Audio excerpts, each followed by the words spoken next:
soy Juliana Ortiz, ruano, esmeraldeña, isleña de Limones. Me dedico pues a la escritura, escribo poesía y narrativa y trabajo en una universidad, me dedico a la investigación académica.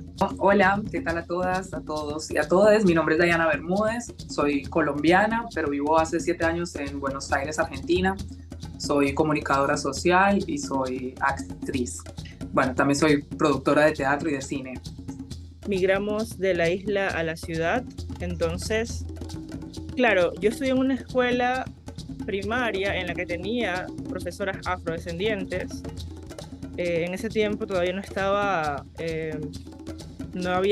como dentro de las leyes la etnoeducación, que ahora sí está presente, ¿no? En la educación ecuatoriana se supone que según las leyes es obligatorio que tengamos una etnoeducadora o etnoeducador en los planteles de educación, pero mis profesoras hacían unos esfuerzos muy interesantes a través de, pues también de todo el proceso historiográfico que habían hecho pues las comunidades negras en la ciudad, porque Esmeraldas es como el territorio que no fue esclavizado, ¿no? Del Ecuador, que fue un territorio que se fundó por palenques, por personas que escapaban del sistema de hacendazgo, de las haciendas de lo que ahora es el Valle del Chota, de las haciendas también de Quito, de Manabí, y empezaban como a tener estos espacios de resistencia que eran espacios igual siempre acechados, ¿no? Sin embargo, se reconoce la rebeldía. Por ejemplo, Esmeraldas, el lema de la ciudad o de la provincia es libre por rebelde y por rebelde grande.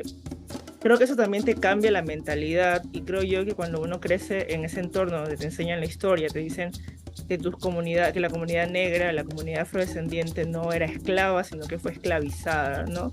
Cambiar ese paradigma de la palabra de algo que pareciera algo impuesto, sino que fue una toma de poder violenta del cuerpo afrodescendiente para que se someta a este trabajo no pago, ¿no? Y todo eso nos enseñaban. También nos enseñaban este mito que ya se convierte en un mito histórico, ¿no? Que compartimos con algunas zonas de América. Por ejemplo, compartimos con Veracruz, con otras zonas, ¿no? de Latinoamérica, en la que también hay presencia negra libre o liberada, que es el mito del naufragio, ¿no? Esmeraldas se dice que está presente o creció Esmeraldas porque pues naufragó en un barco que venía de Panamá, bajando, iba a ir hasta Lima, hasta Callao, naufragó en las costas de Portete, que es una isla del sur de Esmeraldas, que es donde hay uno de los primeros asentamientos afrodescendientes libres también, ¿no? Entonces, encalló este barco en estas costas, naufragaron personas africanas, nadaron estas personas, llegaron a esta isla y empezaron pues a tener una resistencia que también se hizo posible gracias a los intercambios de influencias, a la familiarización que se hizo con la gente indígena. Por eso Esmeralda se la conocía como el reino libre de los ambos, ¿no? Que es la mezcla de indígena y negro. Y eran territorios muy acechados, ¿no? Cuando uno lee Archivo Colonial, uno ve cómo había ahí un interés, un miedo también a ese territorio liberado de gente negra liderando, ¿no? Porque estaba Alonso de Illescas, pero también estaban los hermanos Arobe, que de hecho les recomiendo que vean este cuadro, lo pueden googlear, se llama Los mulatos de Esmeraldas, ¿no? Lo pueden googlear, les sale, ponen cuadro Los mulatos de Esmeraldas, es un cuadro de la Academia Quiteña, que era la academia que hacían estos cuadros que se les enviaba al rey para que el rey supiera lo que había, ¿no? en su supuesto territorio, ¿no? Del lado de acá, en las colonias, donde están todas las casas. Cuando uno va, por ejemplo, a España, a Madrid, está el Museo de América, y en el Museo de América están todos estos cuadros. Yo me acuerdo que fui en noviembre del año pasado a Madrid y estuve 3 horas viendo este cuadro de los mulatos de Esmeraldas, porque eran personas libres en la época colonial, y también eran personas que tuvieron que resistir y pues que la corona de alguna manera tuvo que mediar y saber que tenía que tratarlos de alguna forma como pares para poder entrar a ese territorio. Obviamente después entraron a ese territorio, también hubo esclavización tardía, en Esmeraldas hay mucha esclavización tardía, específicamente en la zona de la Tolita Pampa de Oro, ¿no? Siglo XIX, ya república, se cede este territorio de gente libre hace muchos siglos para la esclavización en las minas, ¿no?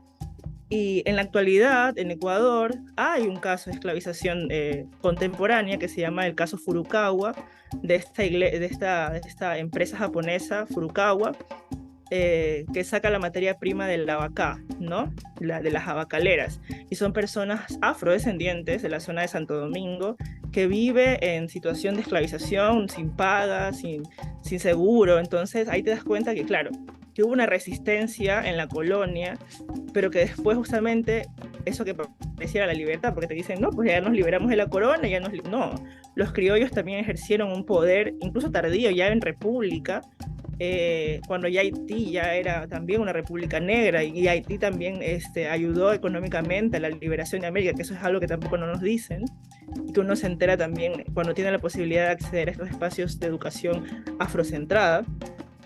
Pero claro, en Ecuador lo que pasa es esta esclavización tardía. Y cuando uno sale, por ejemplo, yo salí de Esmeraldas a los 17 años para estudiar la universidad en Guayaquil, que es la ciudad más racista del Ecuador,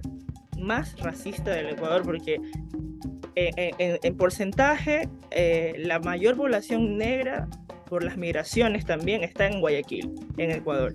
Pero tú no la ves en el campo urbano, no la ves en la ciudad. Están súper marginalizadas. Es muy raro que encuentres en Guayaquil una docente negra o profesor negro, es muy extraño, son muy contados. Si tú vas a un banco no ves personas negras, si las ves en los espacios pues, de servicio también.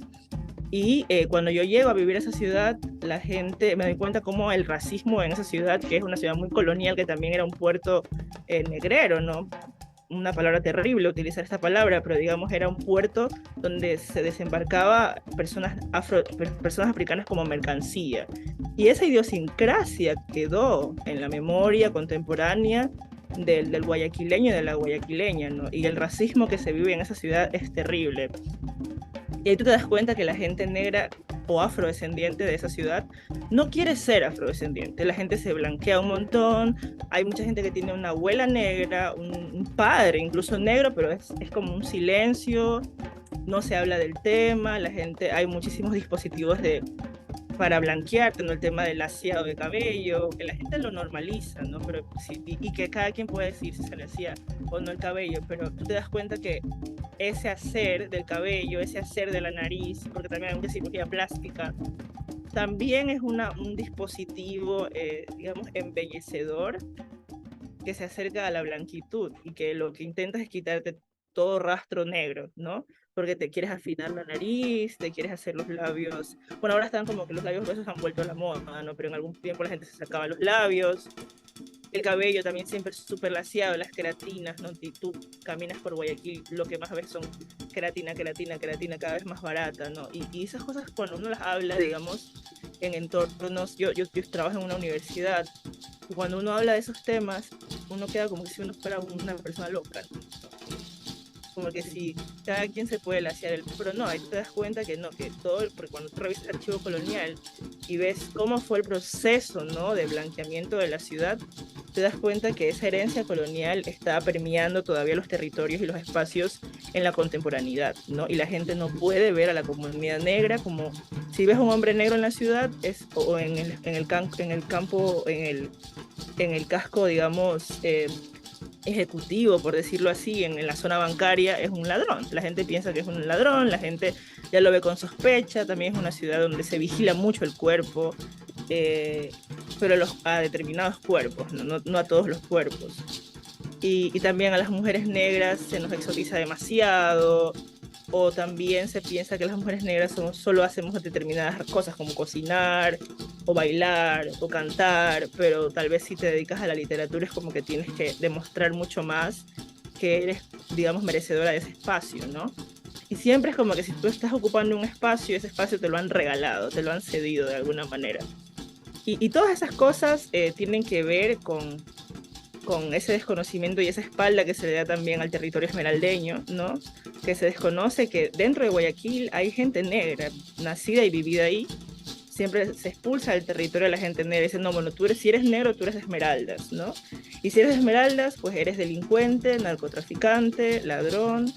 Entonces ese tipo de cosas, ahí te das cuenta cómo una realidad afrocentrada te puede enseñar de tu historia y te puede posicionar, pero cuando sales a un territorio blanqueado, porque la gente no es blanca, es chola, digamos, no son blancos, pero la gente tiene la mentalidad, la blanquitud en la mentalidad, y en el hacer cotidiano y te das cuenta que es otra la situación y hay esas complejidades, esas pugnas, ¿no? Levantarme, agarrar y tomar nota de un par de cosas que me parecieron súper interesantes, que desconocía, por ejemplo, de un país hermano nuestro que es Ecuador, y de verdad quedé como, wow, me gustaría poder como conocer un poquito más.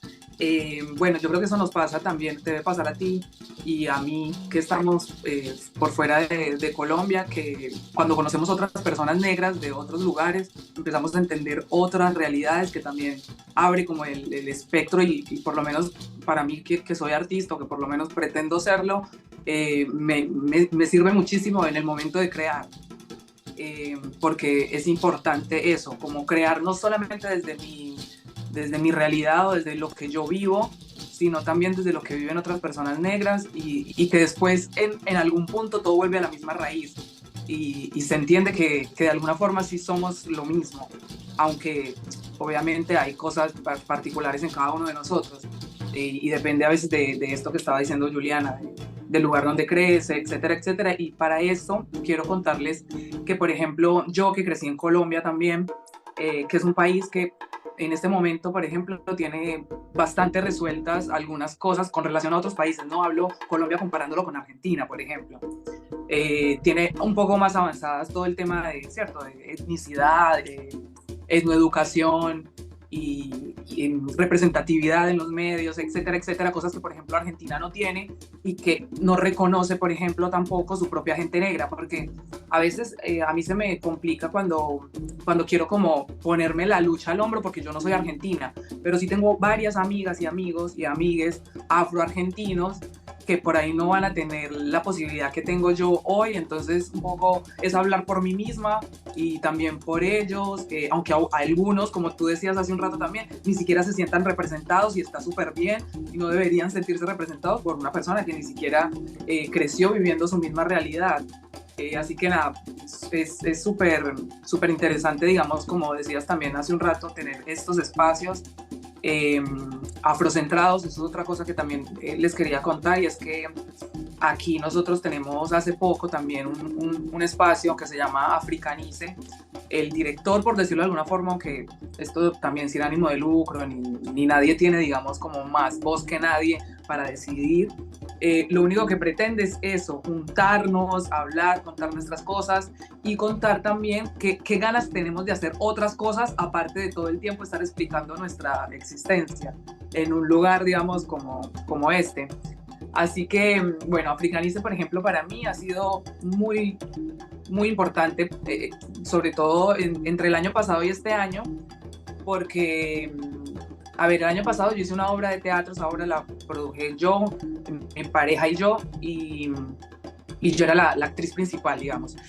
Y precisamente quise ir a la raíz de todo porque hay países que, como les decía hace un rato, que como están un poquito más atrasados en materia de educación, de ir a la raíz de todo para poder entender el presente, ¿no? Argentina no, por ningún motivo se reconoce negra, en general desconocen mucho de la historia negra, que por supuesto la tiene, porque ningún país en Latinoamérica se salvó, digamos, de haber esclavizado gente negra. Bueno, Argentina es un país que desconoce todo eso, y a mí me pareció interesante cuando vine para acá a formarme como actriz, poner como al servicio del país al que había elegido venir para formarme como actriz, contar un poco de su historia, que también es mi historia, ¿se entiende? Y eso fue, digamos, como muy, muy, muy interesante, como todo el proceso de investigación que hice antes de ponerme en el escenario a representar a una mujer negra, que en este caso era una prócer negra argentina de 1800, que había sido esclavizada, y bueno, toda la misma historia de toda la gente que trajeron a la fuerza, ¿no?, desde África durante esos 2 siglos, ¿cierto? En el 16, el 17 y el 18. Y volviendo a lo que contaba Juliana, por ejemplo, temas como la esclavización moderna, o no sé, ella usó una palabra, son muy interesantes porque por ahí uno piensa, claro, es la historia de hace tiempo y ya ahora no pasa. O pasa, pero en otros lugares, porque sabemos que hay esclavos todavía, pero por ahí en otros continentes, en otros países. no me hubiera imaginado que aquí a menos de unos kilómetros también teníamos todavía esa carga, ¿no? Como que la historia de alguna forma siempre se repite y nos va persiguiendo. Pero definitivamente es importante hacer las dos cosas. Ir a la historia, ir atrás, y ir ahí a eso incómodo. A mí, por ejemplo, me costó muchísimo hacer el personaje de una mujer que yo no soy, porque, como decías también hace un rato, de alguna forma todo lo que nuestros ancestros hicieron es lo que nos permite hoy hacer lo que hacemos, y si tenemos que agradecerle a alguien sería a ellos, ¿cierto? Porque de alguna forma somos el producto de la resistencia, y por eso estamos aquí pudiendo hablar, pudiendo crear y pudiendo hacer. Entonces aprovechar eso para contar también otras realidades, y que definitivamente nuestra historia no parte desde la esclavitud. O sea, había una historia antes que eso, que también es muy interesante, muy rica, y que por supuesto yo estoy súper motivada a poder contar también un poco más de eso, más allá de la esclavitud y todo eso. Pero en países, por ejemplo, como la Argentina, que piensa, por ejemplo, porque ellos lo dicen así abiertamente, ellos piensan que ellos no esclavizaron gente negra, que eso no pasó, que eso pasó en toda América, pero acá no. Porque acá no había gente negra, no vino gente negra ni nada de eso. Entonces, bueno, después en ese camino uno se encuentra gente argentina que por ahí sí está interesada, porque también es eso, es algo como importante que quiero decir, y es que de entre toda esa gente que niega y que se rehúsa a ser negra o estar relacionada sanguíneamente con algún pueblo originario incluso, siempre hay alguien que dice, no, esto, o sea, siempre hay alguien con sentido común que dice, esto no puede ser tan así, como el resto de Latinoamérica tiene una historia y nosotros no.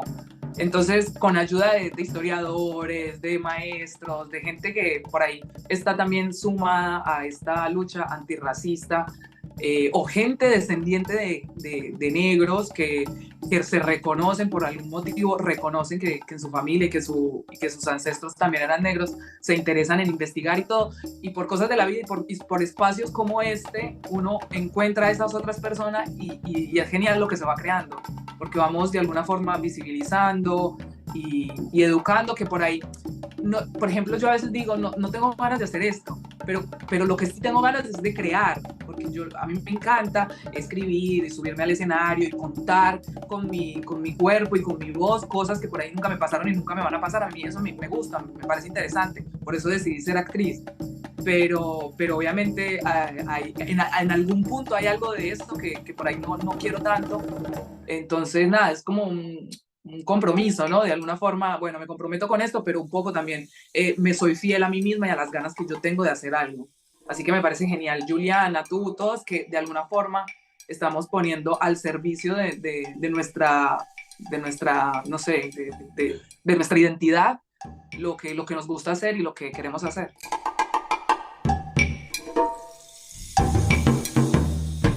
Yo me sentí muy feliz en este espacio.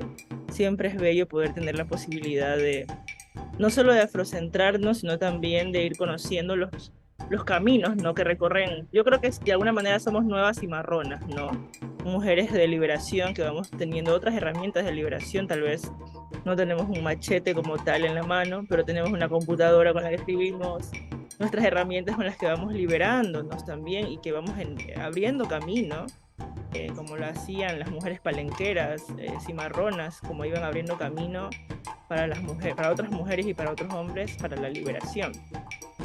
Creo yo que es muy importante este espacio, y que las comunidades jóvenes negras puedan saber que hay referentes, ¿no? Esperemos que esos referentes lleguen a muchas personas, y que si hay alguien que quiere ser actriz ya tenga una Dayana Bermúdez para que vea y para que siga su camino también, o que también inventando su propio camino, porque cada una puede ir inventando su propio camino.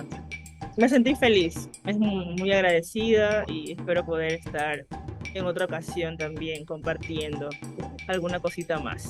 Me sentí súper bien en el espacio, haber conocido pues a Juliana me fascinó, qué lindo que justo me haya tocado hoy con ella, que hayamos hecho esta reunión de este domingo con ella. Es un placer enorme para mí conocerlas a ambas. Y bueno, nada, por supuesto que hay que afrocentrarnos. Yo quería también contar que el año pasado protagonicé una obra de teatro que la produje yo, en la que representó a una mujer prócer argentina, negra, mujer, negra, revolucionaria del 1800 y eso fue un cimbronazo, digamos, para el teatro histórico argentino porque nunca había pasado algo así.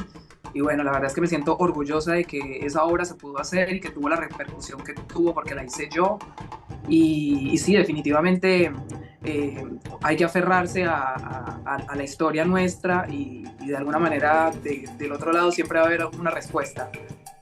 Así que nada, confiar en lo de nosotros, en nuestras historias y en nuestro material para poder seguir nutriéndonos y saber cómo entendernos. Y es de la única forma que puedan entender también nuestras realidades. Si ya partimos de la base de que nosotros entendemos de dónde venimos, por qué somos como somos y por qué actuamos como actuamos.